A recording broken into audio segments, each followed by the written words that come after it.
story as to how that happened. Thank you for having me today. I'll try not to put anybody to sleep and make my comments interesting. I want to thank the Business Guild and staff and you, membership, for having me here. And congratulations on creating such a great week of events for Women's Fest. You created a fabulous experience for people, affirming and celebrating all women in this beautiful setting, loving the city of Key West and the Key West Wildlife Refuge. When Fritzy asked me to speak, I thought, hey, I can talk about myself for 10 minutes. Who can't do that? But then I sat down to write it on a piece of paper, and I realized that it's very important for women to share with other women powerful sources of strength. That's their stories. And if we take time to share our stories, then someone might just get something out of it that would help them too. So my goal at the end of this brief talk is to offer you, share with you a little tidbit of my story, and hopefully you'll get something from it that you can share with someone else. You'll hear quotes weaved into my remarks drawn from two books by Marianne Schnall. The first one is Leading the Way, Inspiring Words for Women on How to Live and Lead with Courage, Confidence, and Authority. The second one is Dare to Be You, Inspirational Advice for Girls and Finding Their Voice, Leading Fearlessly and Making a Difference. To begin, I'd like to share a quote from H.N. Fu, President of National Domestic Workers Alliance. Creating community and safe spaces with other women, where we can share our stories and people can recognize that they're not alone, is absolutely essential. You can cultivate courage on your own, but a lot of courage happens through connection and relationship with others.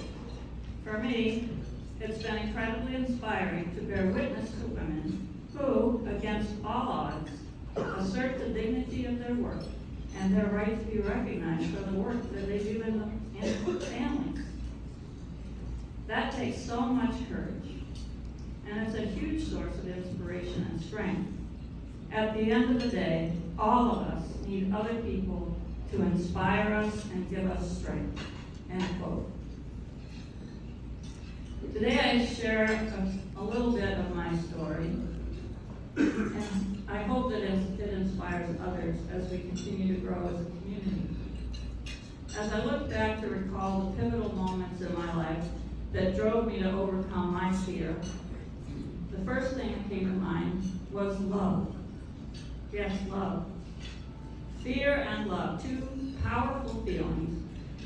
They really drive behavior. Time and time again throughout my life, it was love that pushed away the fear. Love wins every time.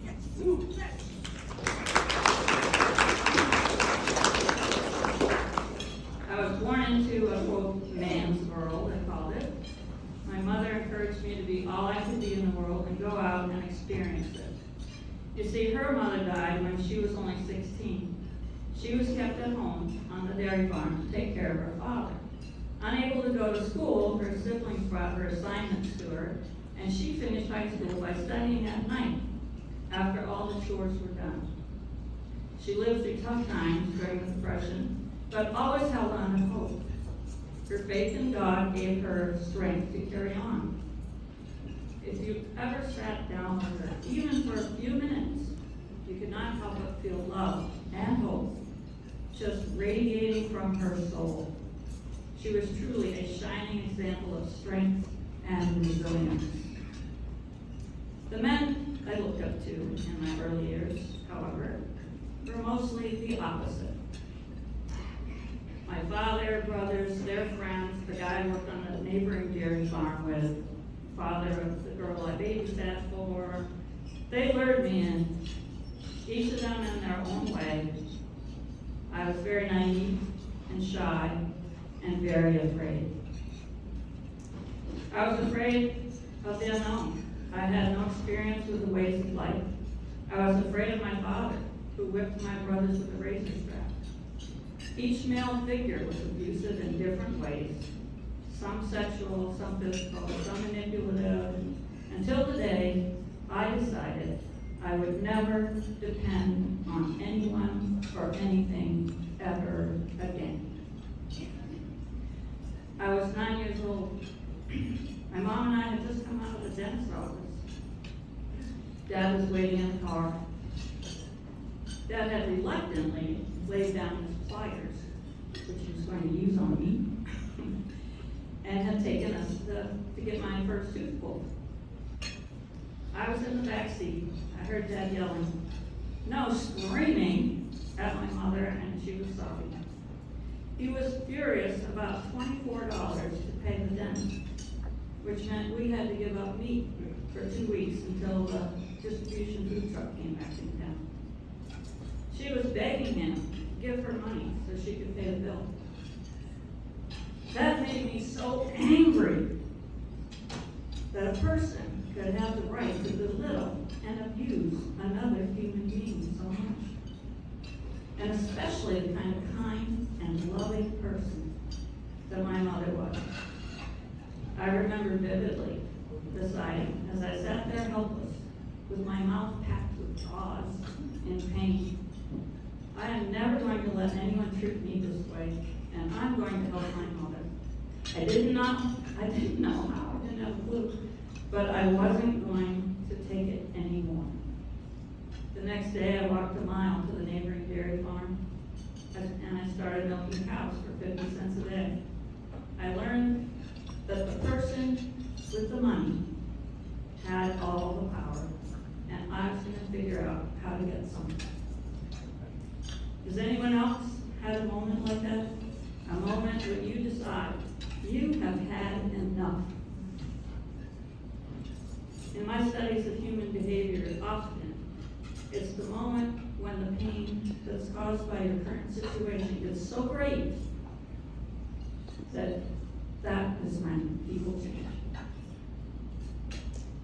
I may have had an abused childhood, somewhat abusive, but the many setbacks in my life, my mother, through all her life, went through a lot more. And she became strong and resilient. She taught me that I too could go on with love and hope in my heart, to do better and to be better for having struggled and survived. There's a bit of advice from another wise, accomplished woman, Abigail Disney, activist, philanthropist, and award-winning filmmaker. She said, stop assuming there is a point in which you won't be afraid. You will always be afraid. Courage is fear management. It's not the lack of fear. So first of all, accept the fear, invite it in, get used to it, and get used to how it feels. Fear is only damaging when it dictates our behavior. So you weigh things against how important your fear is to you, how debilitating your fear feels. You just check in with it every so often and make sure you understand the impact of what you're doing. The impact gives you strength to keep going and hope. Another pivotal moment I'd like to share was when I was in air assault school in the Army. I joined the Army to get the old GI Bill, 4 years of college for free. Anyone else, other Army vets in here? 4 years for free. Well, it wasn't exactly free. It was hard work, hard to survive, still very much a man's army. But I kept my eye on the promise of education